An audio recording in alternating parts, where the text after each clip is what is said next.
A fitness app ran a clean onboarding A/B test. It found a clear winner, shipped it, and then the win disappeared. This is the story of how a perfectly valid experiment produced the wrong decision and how you will catch it. Start with the product. A subscription fitness app. Their biggest leak was onboarding. Most new users quit the setup flow before they even reached their first workout. Only about 1 in 3 finished. So the team had a clear, reasonable hypothesis. So they ran a textbook experiment.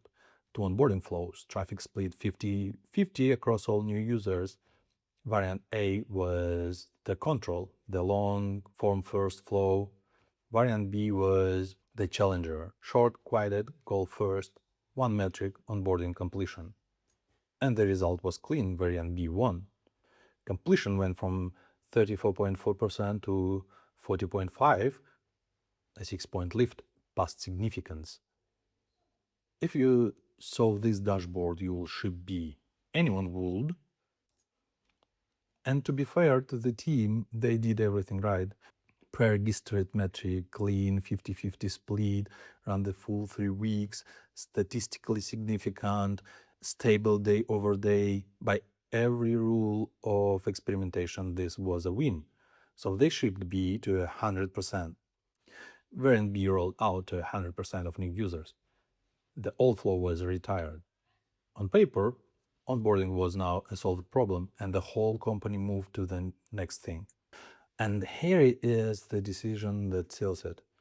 Leadership felt safe, pouring more money into paid acquisition. More ads, more paid installs, a totally reasonable move. Nobody connected it back to the experiment. Well, why would they? Then, a few weeks in, someone noticed the dashboard doesn't add up.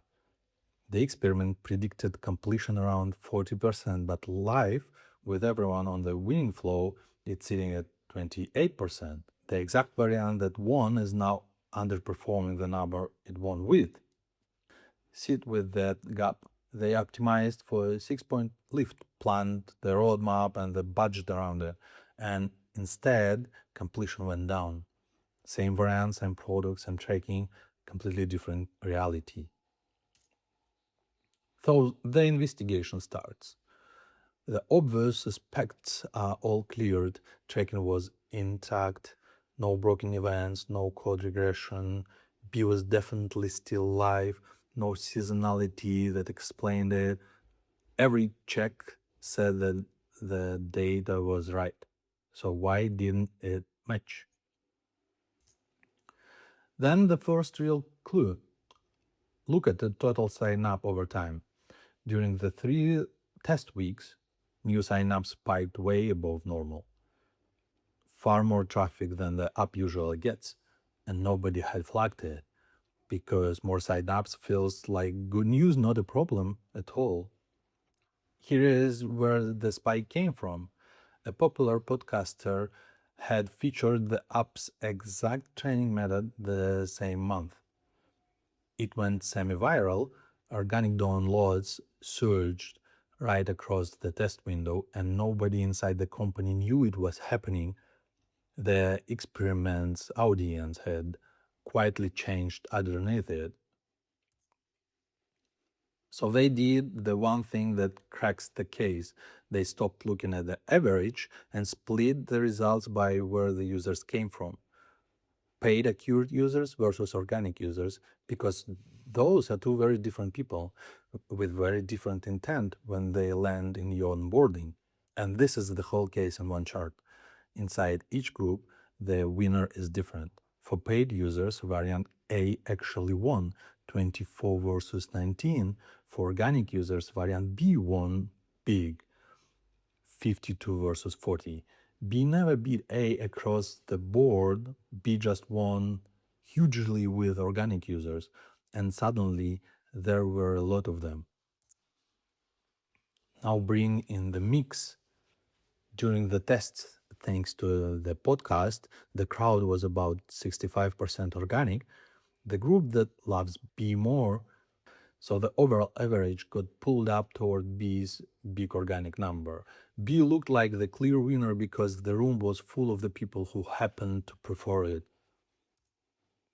Then after launch, marketing tripled the paid budget and flipped the mix completely. Now the audience is 75% paid, the group where A actually won and B is weaker. Same flow, same rates, but the row is now full of people who don't respond to B. Keeps the exact same completion rate for every group, change only the mix and the winner reverses.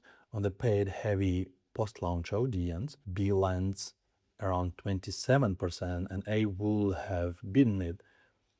This is Simpson's paradox, an average that flips when the segment mix changes. The +6 was never about the flow, it was about who happened to be in the room. So the experiment wasn't wrong. It answered the question honestly, which flow wins for the users we have right now. The problem is that right now was a temporary podcast inflated crowd that was about to disappear. And the result got treated as a which flow wins, period. The evidence behind the decision wasn't. Three checks would have called this before launch. 1. Watch the mix. Monitor who is actually in the test and flag when the composition drift from normal. 2. Read results by segment. Never ship on the aggregate alone when the segment disagree. 3. Reweight to reality.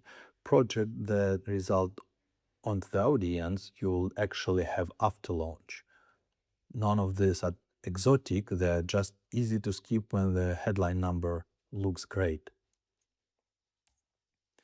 This is exactly what I do. I analyze the evidence behind product decisions before it turns into a roadmap or a budget.